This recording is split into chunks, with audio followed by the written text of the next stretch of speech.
अस्सलामुअलैकुम, आप देख रहे हैं के न्यूज HD। मैं हूं हारिस अली शाह गिलानी। खबर शामिल करते हैं कनाडा से। कनाडा MLA रचना सिंह ने कहा है, हमें इस तूफान से गुजरने के लिए मुश्तरका मकासद में मिलकर काम करने के लिए पुरअज़्म रहना चाहिए। BC में हमारे तमाम वर्कर्स का बहुत शुक्रिया। इस मुश्किल वक्त के दौरान हम तमाम वर्कर मेहनत मिलकर करेंगे। मजीद देखते हैं सैयद वजाहत अली शाह की रिपोर्ट में। ਹੈਲੋ ਦੋਸਤੋ, ਮੈਂ ਰਚਨਾ ਸਿੰਘ ਤੁਹਾਡੀ ਸਰੀ ਗ੍ਰੀਨ ਟਿੰਬਰਸ ਦੀ MLA। ਬਹੁਤ ਦਿਨਾਂ ਤੋਂ ਅਸੀਂ ਕੋਵਿਡ-19 ਬਾਰੇ ਚਰਚਾ ਕਰ ਰਹੇ ਹਾਂ ਤੇ ਕੋਵਿਡ-19 ਸਾਡੀ ਜ਼ਿੰਦਗੀ ਦਾ ਫੋਕਸ ਬਣ ਚੁੱਕਿਆ ਹੈ। ਤੁਹਾਡੀ ਸਾਰਿਆਂ ਦੇ ਸਹਿਯੋਗ ਸਦਕਾ ਅਸੀਂ ਕੋਵਿਡ-19 ਦੀ ਕਰਵ ਨੂੰ ਬ੍ਰਿਟਿਸ਼ ਕੋਲੰਬੀਆ ਵਿੱਚ ਫਲੈਟਨ ਕਰ ਸਕੇ ਹਾਂ।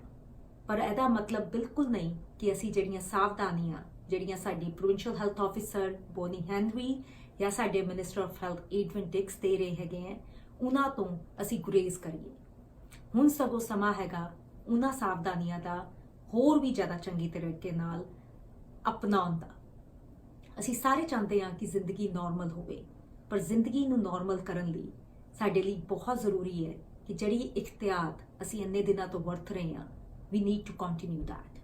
ਸੋ ਥੈਂਕ ਯੂ। ਮੈਂ ਤੁਹਾਡਾ ਕਰਨਾ ਚਾਹੂੰਗੀ, ਤੁਹਾਡੇ ਸਾਰੇ ਸਹਿਯੋਗ ਦਾ, ਤੇ ਨਾਲ ਹੀ ਸਾਡੇ ਐਸੈਂਸ਼ੀਅਲ ਕੇਅਰ ਵਰਕਰਸ ਜਿਹੜੇ ਕਿ ਹੈਲਥ ਕੇਅਰ ਫੀਲਡ ਵਿੱਚ ਕੰਮ ਕਰ ਰਹੇ ਹੈ, ਗਰੋਸਰੀ